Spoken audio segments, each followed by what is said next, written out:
I'm Mark Moseley. I own a pest control company in London. I've had that for 6 years. Before that, I was a former soldier and security specialist. And I was recently on the TV show The Apprentice. And why did you start that particular business going from, like you said, the army background and military background, and you started that business, then went on to The Apprentice? Like, how did that all happen? It seems like three very like unique things. Yeah, I mean, they do actually intertwine in some ways, but the reason I went into pest control is a friend I was in the military with who actually met in 99. We were walking through basic training camp gates. He was from Hull, I was from Norwich. And yeah, when he left the military, he was a firefighter. On his days off, he did pest control. So when I left the security world, he said to me, "Do you want to try and do a bit of pest control?" I did it for a bit, and I enjoyed it more than being an electrician because I was electrical trade by based tradesman, and yeah, I really enjoyed it. And you get little wins helping out, Mrs. Smith down the road with her mice, and the money's not too bad as well if you get into the corporate world. So that's why I went into pest control, all because of a friend, and I realised it was quite lucrative.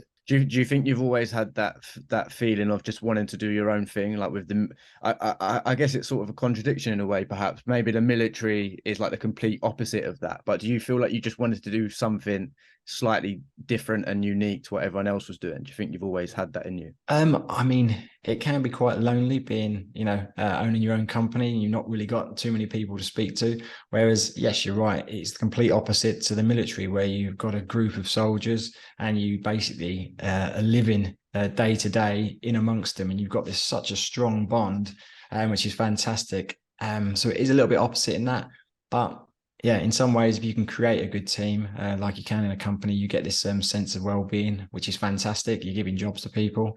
But yeah, I do miss the military because you miss that sort of sort of brotherhood and yeah, companionship and things like that. And yeah, that's the one thing you miss about the military. You ask anyone who leaves the military, they say, "Do you miss it?" And you say, "You miss the people." You don't miss the military so much, the regime, but you miss the people. What did you learn from that then? Like specifically in the context of being an entrepreneur now, what did you learn from that military experience that has enabled you to be a better entrepreneur, perhaps, or just something that sort of stayed with you? I think it's been trying to remain calm in pressurized situations. That's the main thing, because when you start any business, you are going to see a lot of money go out of the bank account before anything start coming in. And it's just trying to have that consistency, to be level-headed, know that the process is going to work, and then yeah, believe in what you're doing. So that's the one thing that was the hardest for me, starting a business. But I knew, like the military, there's a methodical program. I'd written a business plan. I knew exactly each stage and what each month was going to produce, and it did.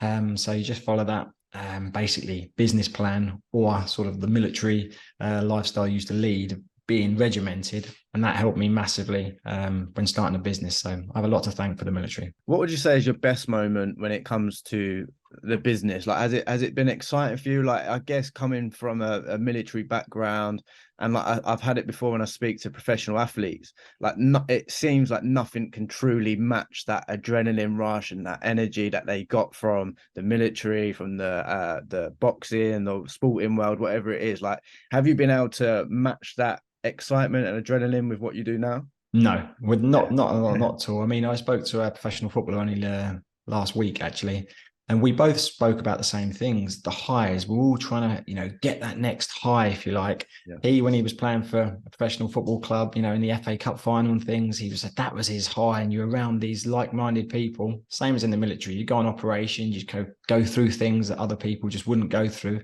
and that was the fantastic high. The only thing that I could probably say would come close to it now is winning a big contract. You win a big contract with a firm, and that gives you the bit of the high, but it's not as rewarding, let's say, as going out and doing an operational tour for 6 months, living in each other's pockets, all the soldiers, and then coming back as long as everyone's not hurt. And yeah, that was the big high. Whereas now, I think the only sort of high you get is winning a big contract, which is still fine, but like professional sportsmen, they're always trying to chase that next high. Sometimes in the military, we used to call it feeding the rat. What's the next time we need to feed that rat? And I've got friends who work in security now, and there's some in Ukraine as we speak. And that's them feeding that rat. They're trying to feed that next high. So that was like me going on to The Apprentice. I went onto the TV show The Apprentice just to get that next high. It wasn't to look for fame or fortune. It was basically just to get that next high. And I got it. And this year has been fantastic with the show being on. And the high is now sort of starting to come down slowly. Am I right in how did that come about? Am I right in saying you was just sitting on the settee one day and watching The Apprentice and thought, you know what, I'll give that a go? Yeah, that was exactly it. Basically, I'd done the ankle playing football down in Brixton. I used to play every Thursday night, and the following week, I thought, oh, I won't risk my ankle. So I sat and watched an episode of The Apprentice. I knew of it, and I'd watched little bits and bobs, but it wasn't really my sort of TV. And when it came at the end, Lord Sugar's finger pointed down the camera and said, "If you want to be my next business partner, give it a go." So I thought, you know what, I'll give that a go tomorrow morning. And then they asked me for an audition at the weekend. Went down into central London, did the audition. I knew I was going to get through that stage just by being a cheeky chappy. And then, yeah, 3 months later, they said, right, you're in the house. So I got a phone call when I was in Sri Lanka on holiday. And they said, you need your business plan in 2.5 weeks. I said, well, I've got 2 weeks on holiday. They said, well, you've got half a week to get your business plan in then. And I was like, shit. So that was panic stations, and managed to get it in. And then, yeah, had a great sort of 8 weeks, on the show, and it was fantastic. What would you say you learned from the audition? Like, and could you give advice to anyone that was planning to go to the Apprentice audition or anything of that caliber? Because I went 3 times to the audition in London. And Really? yeah, it was a complete mix every single time. One time I was in there for literally coming up to 7 hours. I was in there. So I did. Yeah. Then the next time I went back, I thought, right, got all my food in my bag. I'm ready to go. I was in there for 7 minutes. Literally, they called my name. I did the first task and then went straight out. And I was like, no, I feel like there's another level I'm supposed to go to. They was like, nah, not today. I was like, damn it. So yeah, it's complete mixed match. So it's hard to sort of say what to expect. But can you share some light on sort of anyone looking to do that? Yeah, well, I mean, first and foremost, you must have a credible business or credible business idea. And I think, firstly, they want characters. They want entertainers, because it's got to be an entertaining show. Yeah. Secondly, that's when it starts coming down to the business side of things. But I met a guy who was stood next to me in the queue. In fact, when I was in the queue, some old boy went past me. He must have been about 70 years of age, and he was going to be auditioning. And he walked up the queue and he pointed at me and went, "You're going to be on the show." And he walked on. And later on, I see him going through the first audition. I don't know why he pointed at me and said, "You're going to be on the show." Anyway, he never got through, obviously, because he was about 70. But I think the thing you've got to do is just be quite, confident. There was a guy in my audition. He had a suitcase with him. Apparently, he was going to perform some tricks. Wow. And I was like, "What's that for, mate?" He says, "Oh, when they get through up the stages, I'm going to do a juggling trick." Anyway, we did the first bit. There was 20 of us stood around bits of paper. And they said, right, and I think I was number 14. They said, number 14, step forward. You've got 30 seconds. Why should you be Lord Sugar's next business partner? And I just stepped forward and said, right, everyone, pin your ears back. You are looking at the Series 17 Apprentice winner. The reason I'm going to win is going to be opinionated, and I'm a little bit of a charmer, as you can all see, and it got a laugh. And then the 2 girls at the front, they picked out like 14, 3, 1, and 6. Can you go to the back of the room? The rest of you stay where you are.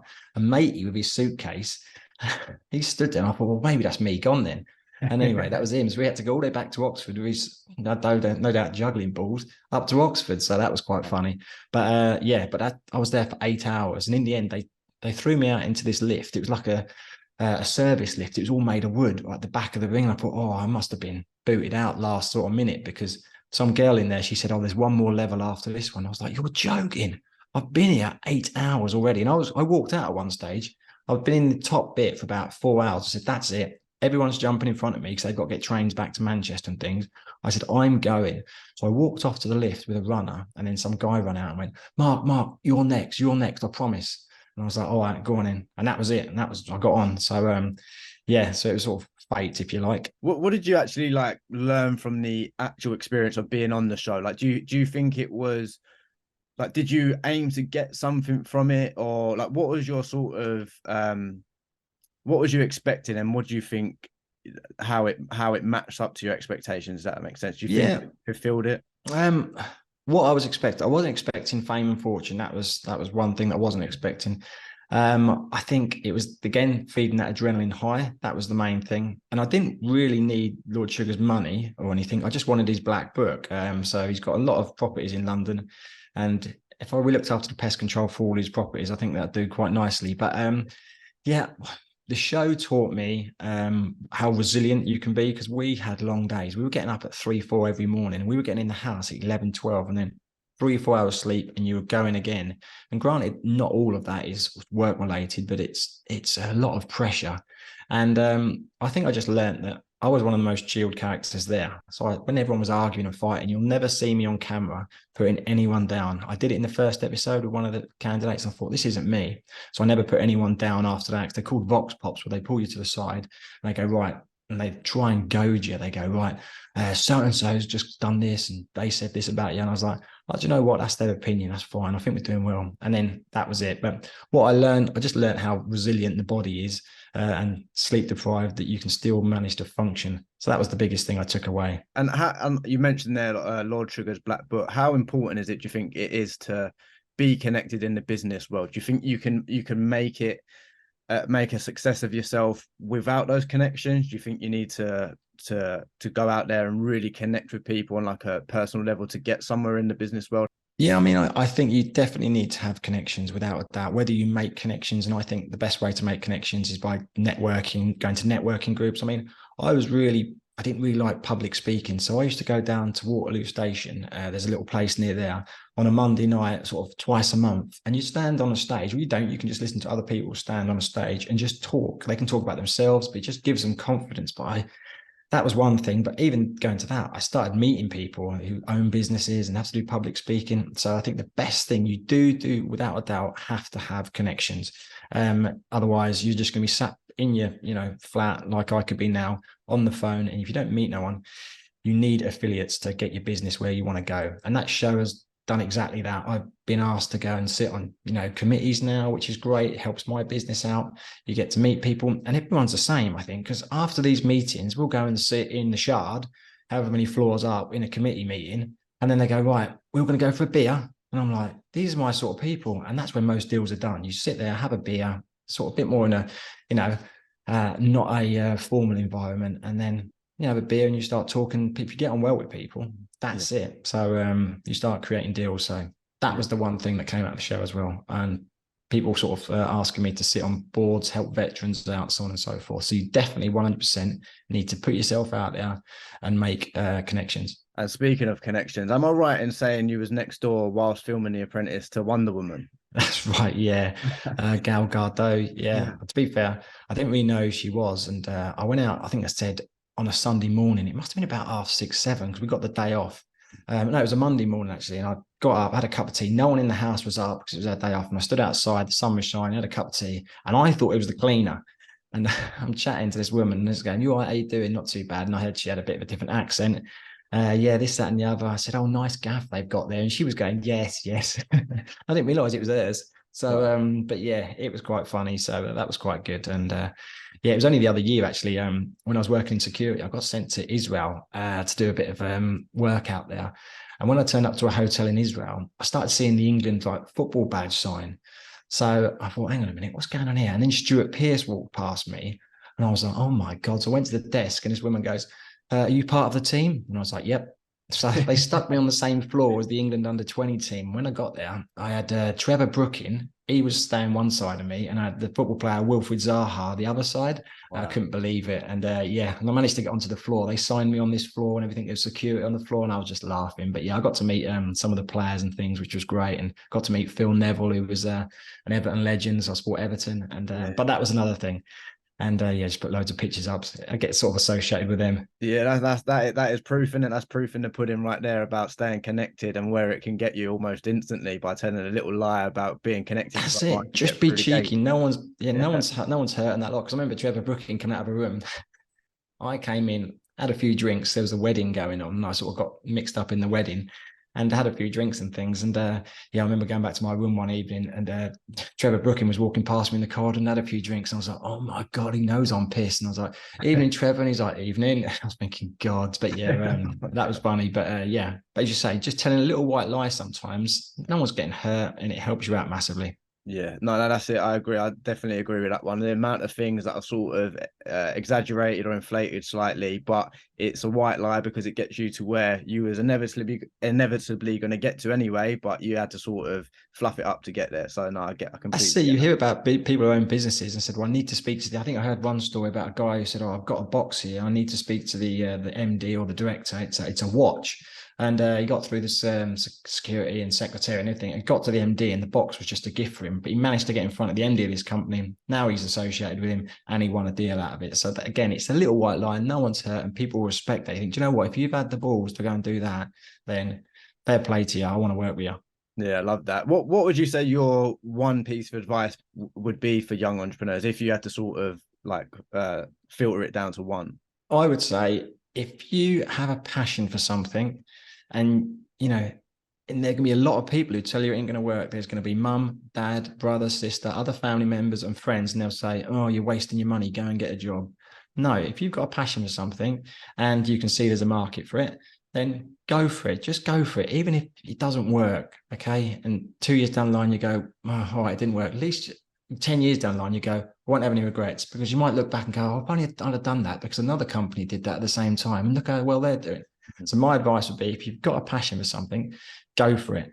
That's the big one. I know it's sort of a bit cliche, but there's so many people who have these ideas and they just never, ever put it into action. Yeah, no, that's the main thing, isn't it? If you've got all these ideas in the world, it doesn't matter unless you take action. My show's called If Only They Knew. So I'm always looking at what are some things that the more established entrepreneurs wish they knew at an earlier stage that could have helped them, or perhaps what they wish they could know right now in this moment to get them to the next stage. So is there anything you wish you knew at an earlier stage, or perhaps now, that could now change your career a little bit, or change your path? Having the right people in the right places. Now, by that, I mean, if you're a self-employed person, I think you need to go and get an accountant. I didn't know much about tax and things. And I think there's a book, the book Rich Dad, Poor Dad. It even says in there, you're not taught about money in school. You're taught about things that you're never going to need sort of later on in life. Like, I don't think I've used Pythagoras' theorem since I've left high school. However, no one ever talks about money and accountancy and what you need to do to, make money. And that's the worst thing. I think the education system is flawed, and maybe it's designed that way to get people to have jobs rather than start businesses. But if I could go back in time, I would certainly put an accountant in place early doors, and pay for the correct systems. I was basically flying by the seat of my pants for the first 2 years, just trying to wing it as best we could until we had a bit of cash behind us. And I thought, right, let's put everything in place, implement these systems, and then it just sort of runs smoothly. So that's my probably biggest advice, but it comes down to the money and investing to get these things in place. But get an accountant, that's the first rule, and learn about tax as well. Because when you take your money out of your business, there's going to be tax on that once it comes out. It doesn't come out of the bank balance of the business and then go into your account without being taxed. Because I remember getting hit with a big tax bill going, I didn't know that. Yeah. So that's a long answer, and apologies for sort of rambling on there. But that's the big one: tax and accountancy. No, that's good. I 100% agree with that one. I'm learning that myself now at the minute by having to pay the bills first, like the fines you get, and then I'm trying to backwork that and be like, right, why did I get that fine? Why did I get this one? And then be like, right, I'll never do that again. And then it's a nightmare. I do it again. Everyone's in the same boat. Yeah. Every single small business owner is in the same boat when they start a business up. You just see the money going out to HMRC, and you're thinking, why am I getting smacked for that? So Mate, I could speak to you all day, literally. I could speak for another few hours. I feel like you speak so well, and I'm loving sort of drawing all the advice out of you as well, and all your experience. One final question to finish this off: what's next for you? Whether that's on a personal level or perhaps in your business life, is there anything on the horizon that we can look forward to seeing?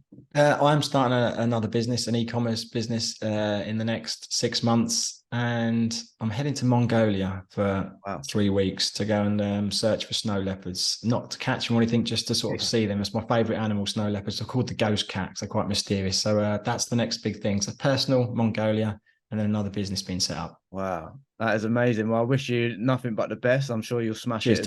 Ted. So well, good luck, and can't wait to see the experience, and hopefully some photos of the snow leopards. Thanks for having me on, Ted. Really appreciate you, mate.